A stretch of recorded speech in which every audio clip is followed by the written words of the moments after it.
A man abandons his girlfriend to marry a rich woman and inherit her fortune. But life shows you.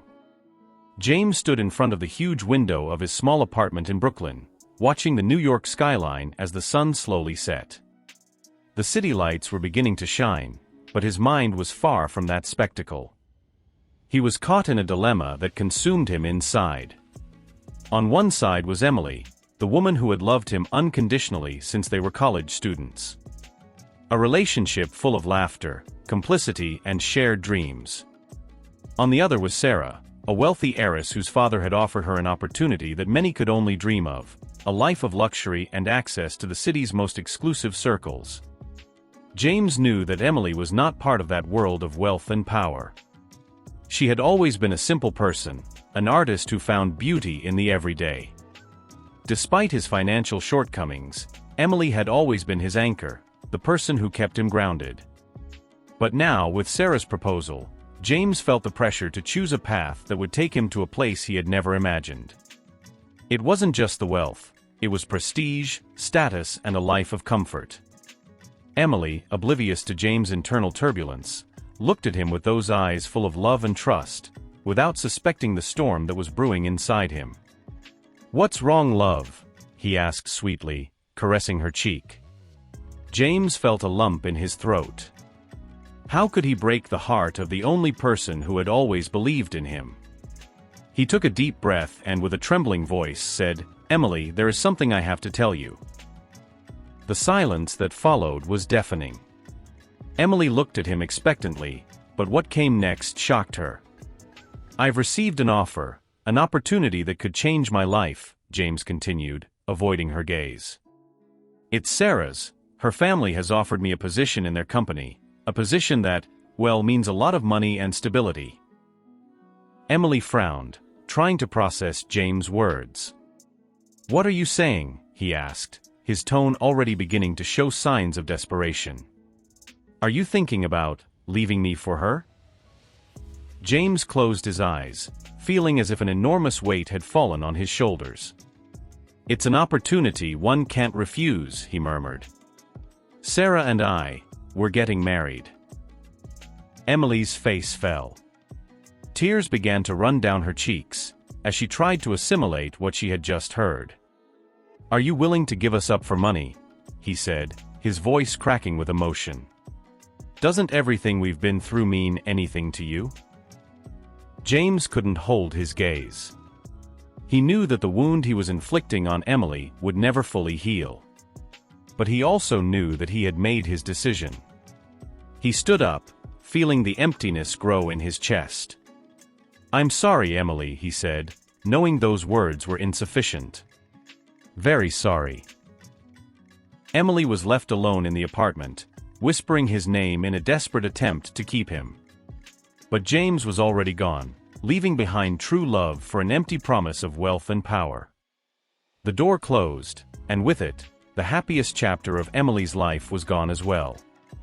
Time passed, and with it, the wound James left in Emily's heart only grew deeper. Meanwhile, James had moved forward with his plan, immersing himself in Sarah's opulent world. They lived in a luxurious apartment on the Upper East Side, surrounded by expensive furniture and stunning views of the city.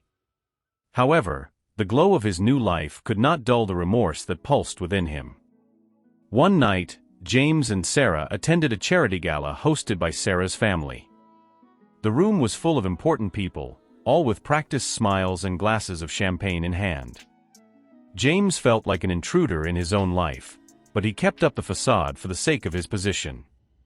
Sarah, dressed in an elegant red dress, was the center of attention. He seemed to enjoy every look, every compliment he received. At one point during the night, Sarah took him by the arm and led him to a secluded corner. "James dear, I've been thinking," he began, with a cold, calculating smile. "Now that we're married, I think you should get more involved in my family's business. My father wants you to take a more active role, and I think it's time for you to start proving your worth." James nodded, although Sarah's every word weighed on him like a burden. He knew that his life no longer belonged to him. "I was trapped in a role I hadn't written." He tried to find solace in material benefits, but the image of Emily kept looming in his mind, like a ghost he couldn't leave behind. Meanwhile, Emily struggled to rebuild her life. She had gotten a job as an assistant at an art gallery, a place where she could get lost in work and not think about James. However, the nights were the worst. In the solitude of her small apartment, the pain and betrayal overwhelmed her. She wondered over and over how someone who claimed to love her could have abandoned her so easily. The question consumed her, stealing her sleep and filling her with doubts. One afternoon, while Emily was working, she received an unexpected call. It was James. His voice was strained, heavy with a mix of guilt and nervousness. "Emily, can we talk?" he asked, his voice barely above a whisper. Emily felt a knot in her stomach, her heart pounding. "What do you want, James?" he replied, trying to maintain his composure. "There's nothing to say. You made your decision." James insisted, and finally, Emily agreed to meet him. They met at a small cafe in the West Village, a place they used to go when they were happy. James arrived first, nervous, not knowing how to start. When Emily walked in, he saw her and his heart sank. She seemed thinner, more fragile, but still, she maintained that light she had always loved. "Emily, I'm sorry I hurt you," he began, unable to meet her gaze. "I know I left you for something superficial. But I want you to know that there isn't a single day that I don't regret it." Emily looked at him coldly, her eyes reflecting the pain and anger she had built up. "Regret? About what, James?"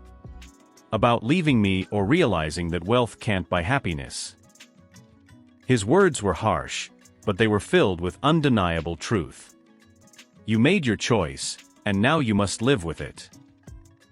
James couldn't respond. He knew Emily was right, but that didn't make the weight on his heart any easier to bear. As she got up to leave, he knew he had lost something priceless, something money could never replace. Emily left the cafe, leaving James alone with his remorse and a life that, for all its luxury, was empty. James was in the living room of his luxurious apartment, looking at the lights of New York through the huge windows. The apartment, decorated with designer furniture and expensive artwork, was a reflection of his new status. But as he looked out over the city that never slept, James felt more alone than ever. The sound of the door opening brought him out of his thoughts. Sarah walked in with a shopping bag from a high-fashion boutique. "Look what I bought today," she said with a shallow smile, pulling out a silk dress. James barely looked up, murmuring half-hearted praise. Sarah noticed his lack of interest and frowned. "What's wrong with you, James? You've always been distracted lately." James sighed, running a hand through his hair. "Nothing, I'm just tired," he lied. The truth was that every day he spent in that life of luxury, he felt emptier. Sarah had never been a warm person. Their conversations were cold and focused on material things. The love he once thought he could build with her was as superficial as the clothes he bought. Sarah approached, with a calculating look. "I hope you're not thinking about her," he said, his voice heavy with disdain. "Emily. You know that's in the past, right?" James felt a knot in his stomach. Emily. His name always caused him a mixture of pain and nostalgia. "I know it's the past," he replied, unable to hide the sadness in his voice. The weeks passed, and James became even more immersed in the world of high society. They went to gala events, charity dinners, and exclusive meetings. Everyone knew him as Sarah's husband, the man who had made a good move by marrying a rich woman.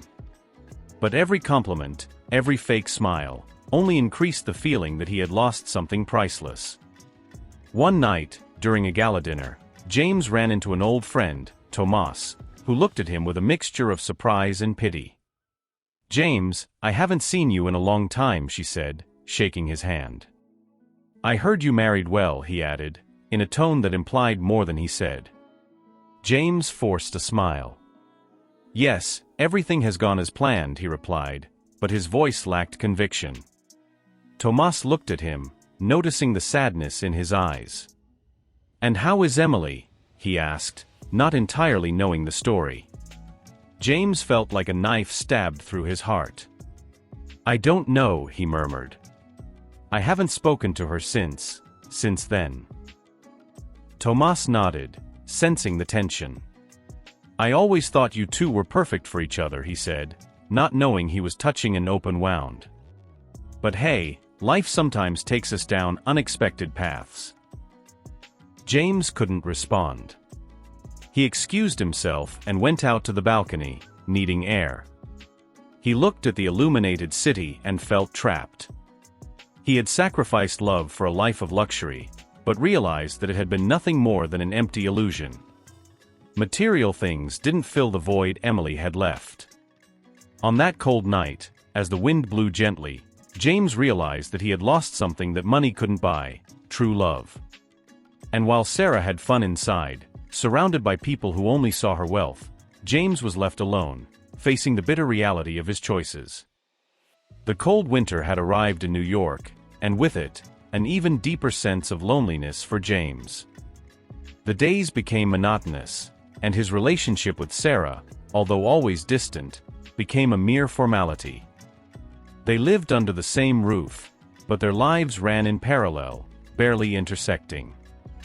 Sarah devoted herself to her social events and keeping up appearances, while James immersed himself in his work at Sarah's family business, feeling increasingly like a puppet in a play he had not written.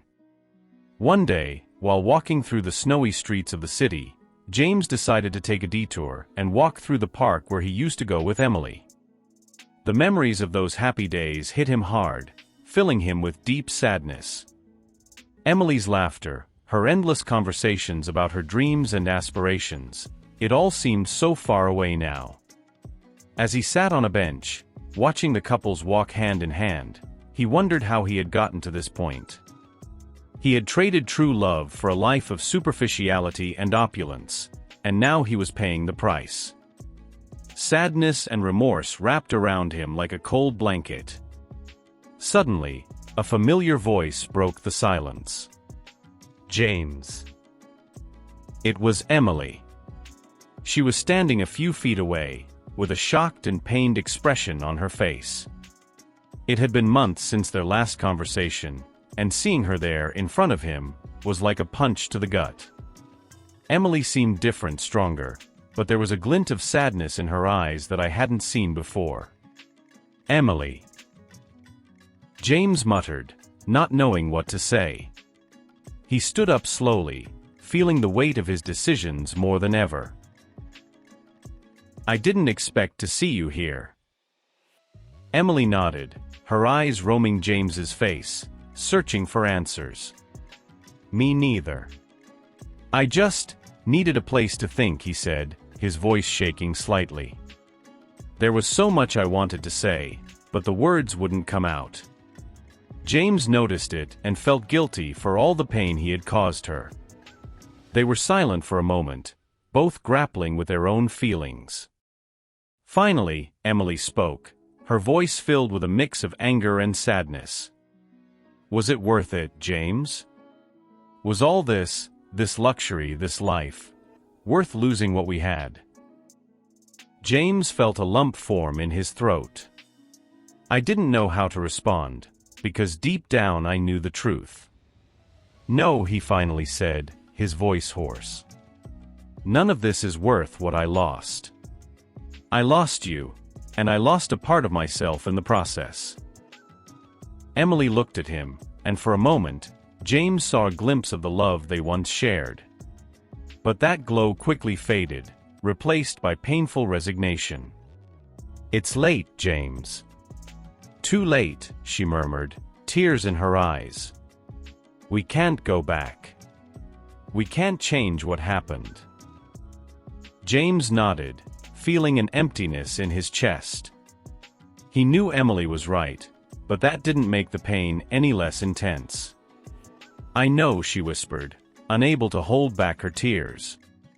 "But I want you to know that I'm sorry. I really am." Emily looked at him one last time, and then, without saying another word, she turned around and started walking away. James watched her walk away, feeling like his heart was breaking into 1,000 pieces.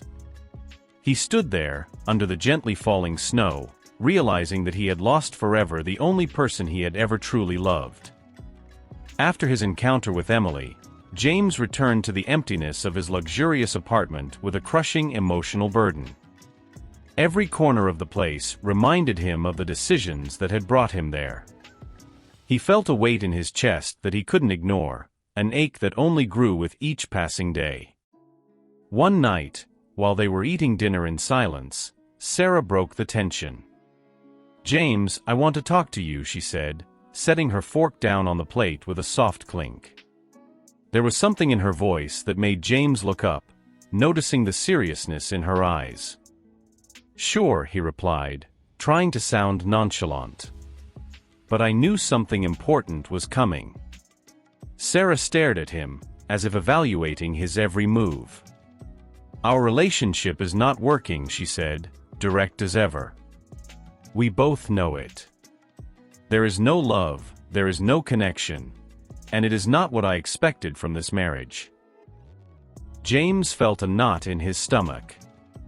He knew Sarah was right, but hearing those words out loud made him confront a reality he had tried to ignore. "Sarah." He started, but she cut him off. "Let me finish," he said in a firm tone. "I know this was never really about love. It was a transaction, a way to secure the future. But I'm tired of pretending, of keeping up this facade for the sake of appearances. I want a divorce." The word divorce echoed through the room, filling the space with a sense of inevitability. James nodded slowly, feeling a strange mix of relief and sadness. "I understand," he said quietly. "I'm tired of all this too." Sarah looked at him for a moment, and for the first time, James saw a flash of vulnerability in her eyes. "It wasn't all about money, you know," he murmured, looking away. "There was a time. I thought we could make it work. But I guess we're just not compatible." James felt a lump in his throat. "I'm sorry, Sarah. I'm sorry if I ever made you feel like you weren't enough." Sarah sighed and shook her head. "It's not about that, James. We both knew what we were getting into. I want to be happy. And I think you need it too." That night, James stayed up long after Sarah went to bed. His words echoed in her mind, reminding her of all the times she had chosen the easy path, the path that seemed to offer the most, but had actually taken everything away from her. He realized that he had been running from the truth, from his own dissatisfaction, from his inability to find happiness in the superficiality he had chosen. The next day, Sarah left to spend time with her family, leaving James alone in the apartment. He took advantage of the solitude to reflect on his life, on the decisions he had made and the consequences he had suffered. She realized she had lost sight of what really mattered: love, authenticity, human connection. James knew that divorce would be a liberation for both of them. But he also knew it meant facing a completely new life, a life in which he would have to rebuild his identity, his purpose, and his sense of self. No longer could she hide behind the facade of a loveless marriage or the wealth that had never truly been hers. As the days passed, as the divorce proceedings progressed, James began to plan his future. He decided to leave his job at Sarah's family company, wanting to cut all ties with that life that no longer belonged to him. He wanted to start over, find something that would make him feel alive again. And although the path forward was filled with uncertainty, James felt, for the first time in a long time, a spark of hope. "I knew I had a lot to learn and that the process would be painful, but I was willing to face it. Because at the end of the day, I wanted to find the peace and happiness that I had always looked for in all the wrong places." The following months were a whirlwind of emotions and changes for James. The house he shared with Sarah was left empty, as a symbol of the end of a period full of broken illusions and empty promises. The divorce became official, and with it, James felt a mix of relief and pain. He had lost a part of his life, but he had also gained the opportunity to start over. Unburdened by the superficial relationship and expectations of others, James dedicated himself to searching for a more authentic purpose. He sold much of his belongings and left Sarah's family business. He moved to a small apartment in a modest neighborhood of the city, a place that allowed him to connect with a simpler, more real life. It was in this environment where he began to discover who he really was, far from the influence of wealth and superficiality. One day, while walking through the neighborhood, James came across a community center that offered outreach programs for at-risk youth. Remembering his own difficult youth and the bad decisions he had made, he felt an immediate connection. He decided to volunteer, wanting to do something meaningful with his time. He began tutoring and sharing his story with young people, hoping to inspire them to make different decisions. It was at the community center where James met Rosa, a warm and compassionate woman who ran several of the programs. Rosa had dedicated her life to helping others, and her passion for her work was palpable. As they spent more time together, James was drawn to her kindness and authenticity. Rosa, for her part, saw in James a changed man, someone who had learned from his mistakes and was seeking redemption. One day, while working together at a downtown event, James decided to open up to Rosa about his past. With a voice full of sincerity and vulnerability, he told her about his relationship with Emily, his marriage to Sarah, and the emptiness he had felt for so long. Rosa listened to him attentively, without judging, and when he finished, she gently took his hand. "We all make mistakes, James," Rosa said with a sympathetic smile. "The important thing is to learn from them and move forward. You can't change the past, but you can build a better future." Rosa's words resonated with James, filling him with a hope he hadn't felt in a long time. They began to spend more time together, and little by little, their relationship became something deeper. Rosa showed James a form of love he had not known before, a love based on understanding, respect, and compassion. For the first time, James experienced what it was like to be loved for who he was, and not for what he had. However, life did not stop putting tests in his path. One day, while walking in the park, they met Emily. The meeting was unexpected and tense. Emily, who now worked as a photographer, greeted them warmly, but there was a sadness in her eyes that James couldn't ignore. After a brief exchange of words, Emily said goodbye, leaving James in a whirlwind of emotions. That night, James couldn't stop thinking about Emily. He felt guilt for the pain he had caused her and a deep sadness for what could have been. He talked to Rosa about his feelings, hoping she would understand. To his relief, Rosa supported him, recognizing the complexity of the situation. "You can't change the past, but you can decide how you live your present and your future," he told her tenderly. Over time, James found peace with his past and with Emily. He accepted that although he could never undo the damage he had caused, he could learn from his mistakes and become a better person. He committed to being honest and authentic, both with Rosa and with himself. In the end, James found new purpose and a new beginning in Rosa and her work at the community center. He discovered that true love was not based on wealth or status, but on genuine connection and mutual support. He learned that although life sometimes takes us down dark and difficult paths, there is always an opportunity to redeem ourselves and find happiness, even in the most unexpected places.